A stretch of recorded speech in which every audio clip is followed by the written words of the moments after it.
curé dédié à la mémoire de Liz Owen Tadel Scott, qui réchauffait le monde de sa simple présence. Son souvenir nous accompagne chaque jour.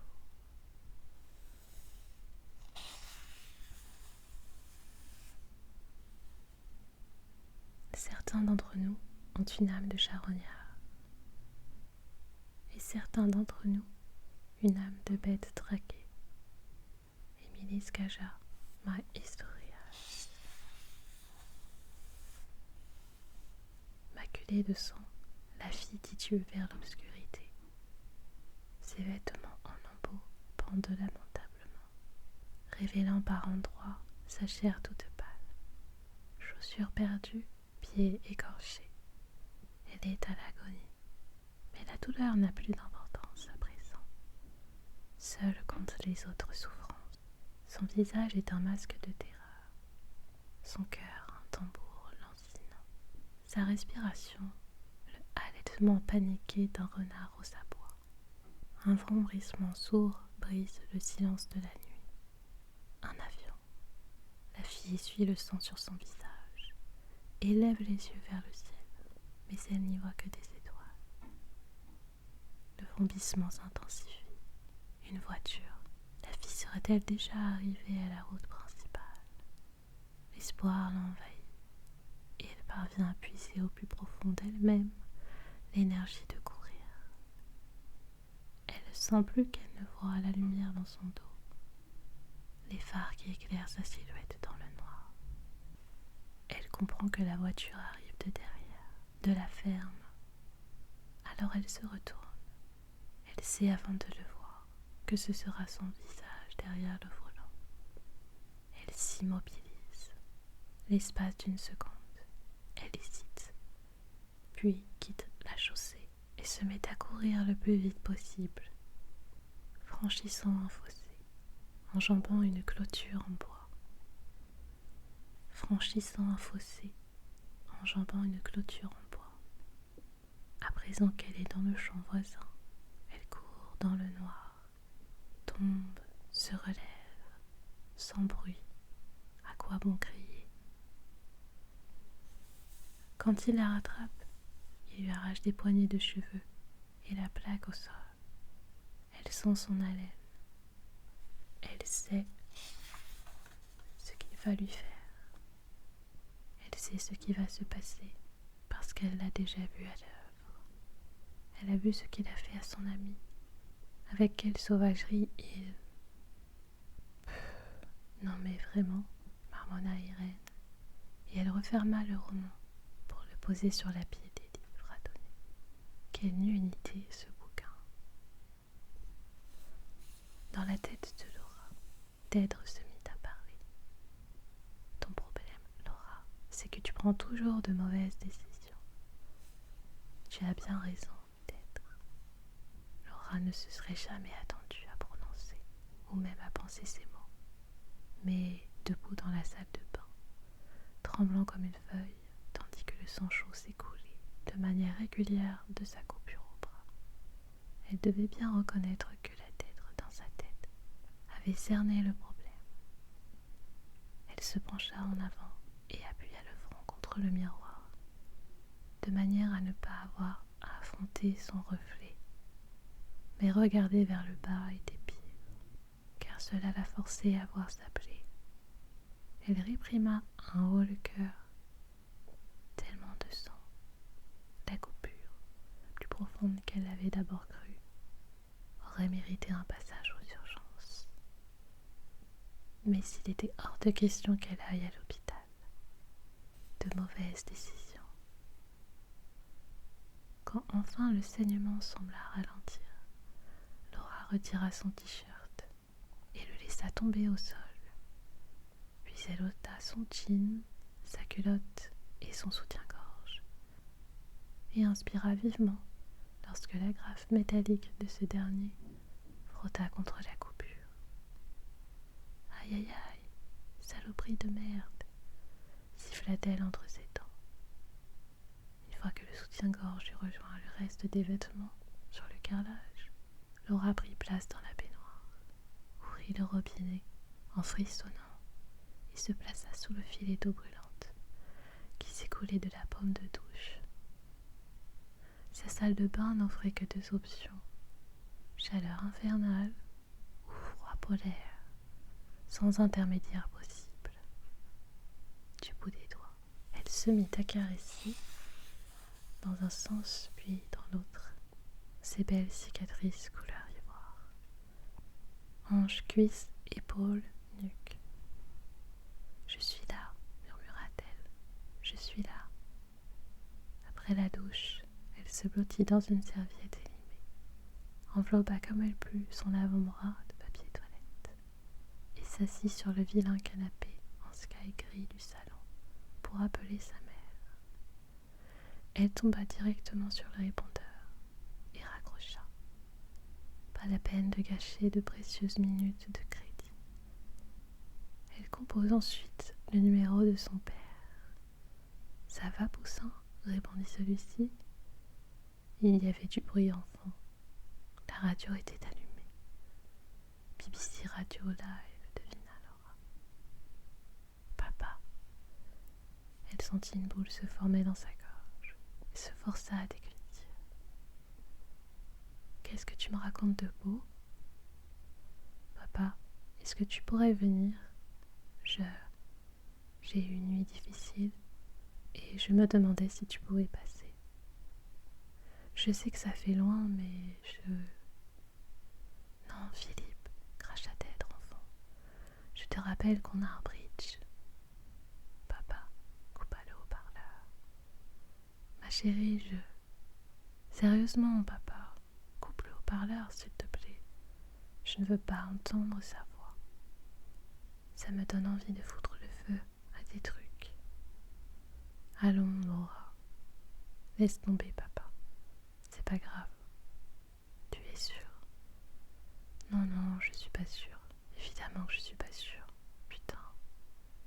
Oui, c'est bon. Ça va aller. Sur le chemin de sa chambre, elle marcha sur son manteau, qu'elle avait laissé tomber dans le couloir, en se précipitant dans la salle de bain. Elle se pencha pour le ramasser. La manche était déchirée. La montre de Daniel se trouvait toujours dans la poche. Elle l'en sortit, l'examina et la passa à son poignet. Laura regarda son bras qui semblait palpiter et constata que le papier toilette avait viré au rouge. Prise de vertige, elle retourna dans la salle de bain, lâcha la montre dans le lavabo, déchira le pansement de fortune et retira la serviette qui l'enveloppait pour reprendre position sous la douche. À l'aide d'une paire de ciseaux, elle se récura les ongles à ses pieds. L'eau avait pris une teinte rosée. Elle ferma les yeux et écouta la voix de Daniel qui disait: « C'est quoi ton problème? Puissait d'être. Non, Philippe, je te rappelle qu'on a bridge. Et enfin la sienne. Foutre le feu à des trucs. Foutre le feu. Foutre le feu, foutre le feu, foutre le feu. »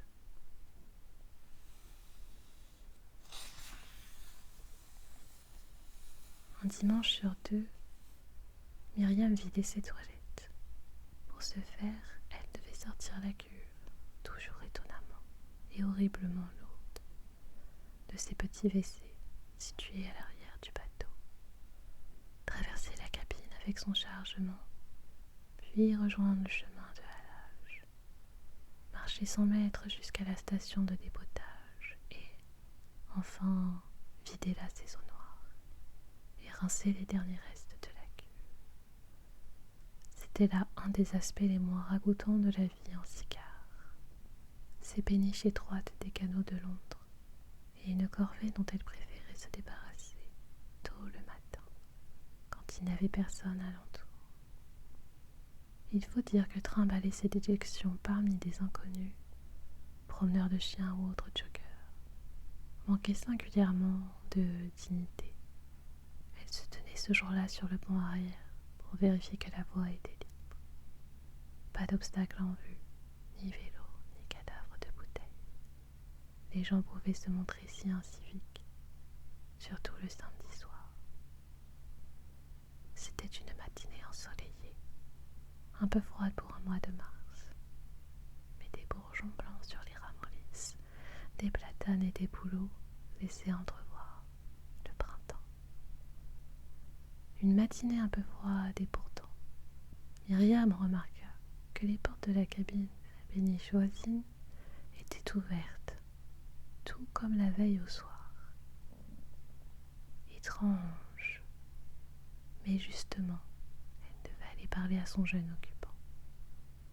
Cela faisait 16 jours qu'il était installé à cet emplacement, 48 heures de plus que le maximum autorisé, et elle comptait lui demander quand il prévoyait de le libérer.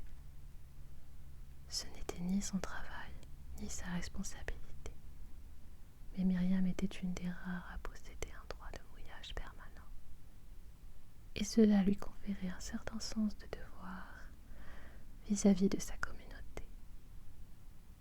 En tout cas, c'est ce qu'elle expliqua à l'inspecteur Parker quand elle lui posa la question. « Et pourquoi êtes-vous entré ?» Le policier était assis en face d'elle, les épaules voûtées et le dos arrondi, ses genoux effleurant presque ceux de Myriam. Une péniche n'est pas l'environnement idéal quand on est grand, et cet homme-là l'était, avec une tête comme une boule de billard et un air renfrogné, un air qui disait qu'il avait d'autres projets pour ce dimanche.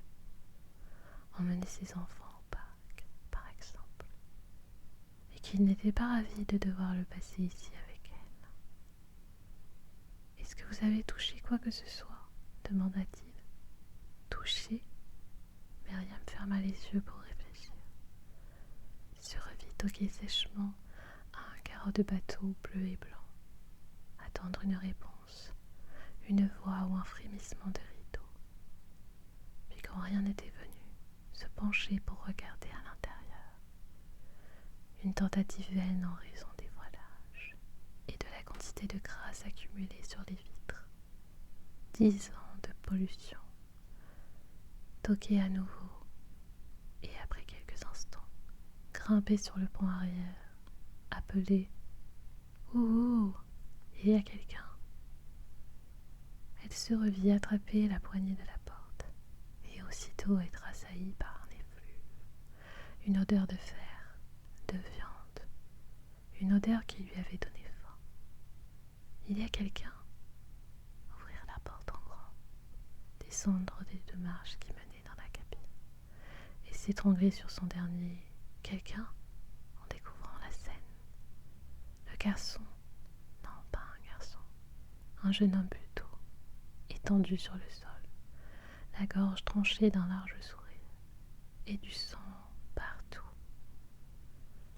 Elle se revit vaciller, la main sur la bouche, basculer vers l'avant, comme prise d'un violent étourdissement, puis tendre le bras pour se rattraper au comptoir. Oh mon Dieu! J'ai touché le comptoir, dit-elle à l'inspecteur.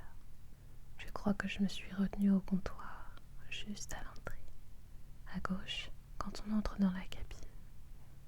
Je l'ai vu et j'ai pensé... Enfin, j'ai eu la nausée. Elle rougit. Mais je n'ai pas vomi. Du moins, pas là.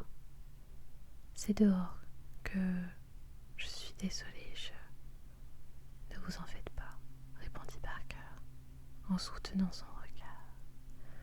Vous n'avez pas à vous inquiéter pour ça. Et ensuite, qu'avez-vous fait? Vous avez vu le corps? Vous vous êtes appuyé sur le comptoir et... C'était l'odeur qui l'avait frappé, sous celle du sang, tellement de sang. Il y avait autre chose, quelque chose de plus vieux, de douceâtre et d'un peu moisi, comme des lys oubliés trop longtemps dans un vase. L'odeur et lui, impossible de lui résister. Avec son beau visage mort, ses yeux vitreux ourlés de longs cils, ses lèvres pleines entr'ouvertes, révélant des dents blanches bien alignées.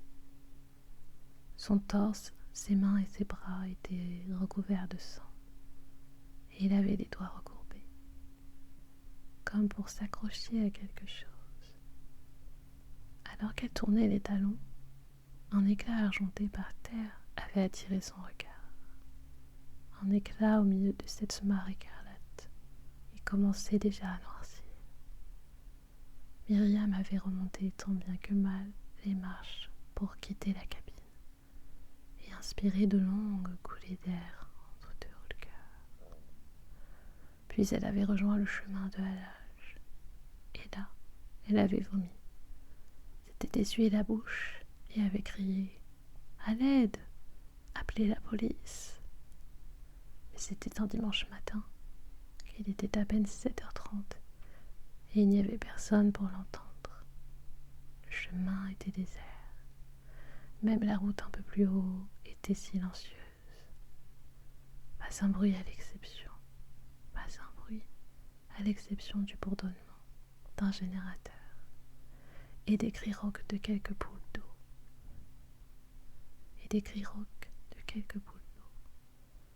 En se tournant vers le pont qui franchissait le canal, Myriam avait alors cru apercevoir quelqu'un. L'espace d'une seconde, puis plus rien. Et elle était rentrée, paralysée par la peur. Je suis partie, expliqua Myriam à l'inspecteur. Je suis sortie du bateau et j'ai appelé la police. Enfin, j'ai vomi. Je suis retournée à bord de ma péniche et là, j'ai appelé la police. D'accord, très bien. Quand elle leva la tête vers lui, elle vit qu'il examinait attentivement la minuscule cabine, proprette, dans laquelle il se trouvait. Les livres rangés au-dessus de l'évier, une casserole et c'est tout. Une nouvelle cuisine pour les légumes et les herbes sur le rebord de la fenêtre, basilic et coriandre dans leur bac en plastique, et le romarin trop ligneux dans son pot, vernis bleu.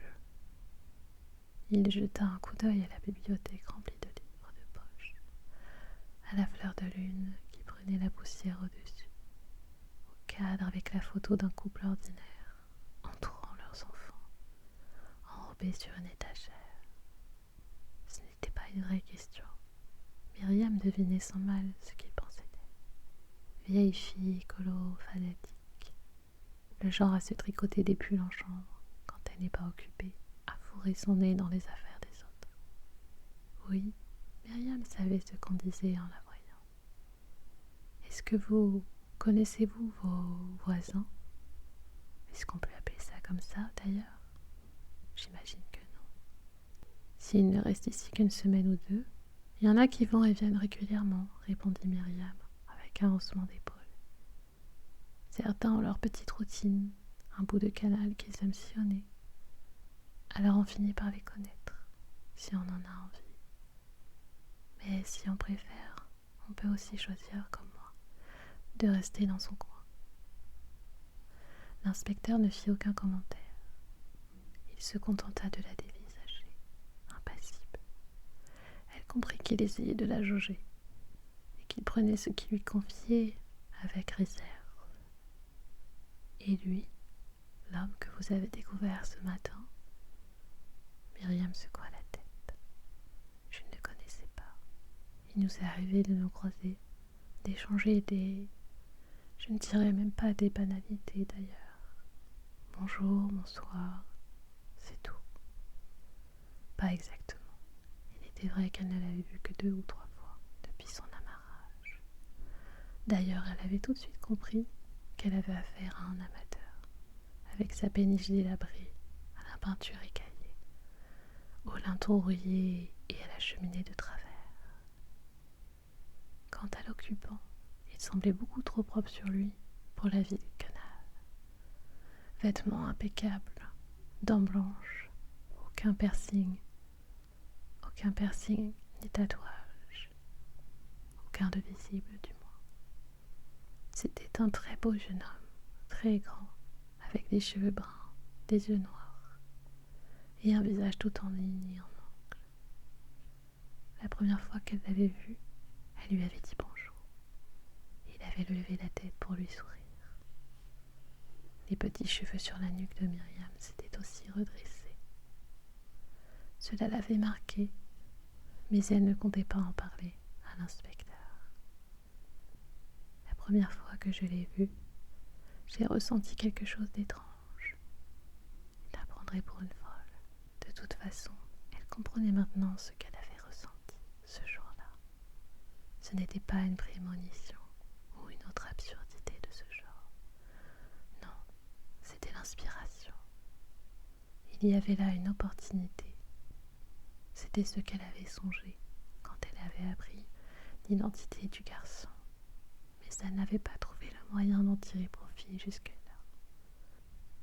À présent qu'il était mort, cependant, elle avait l'impression que c'était le destin. En fin de compte, elle était là, sa chance. Madame Lewis interpella l'inspecteur Barker. Il venait de lui poser une question. Mademoiselle, rectifia-t-elle, et l'inspecteur ferma les yeux un instant. Mademoiselle Lewis, est-ce que vous vous souvenez d'avoir vu avec quelqu'un, discuter avec quelqu'un, par exemple? Elle hésita, puis hocha la tête. C'est la fin de ma lecture. Soft-spoken et chuchotement. J'espère qu'elle vous a plu et détendue.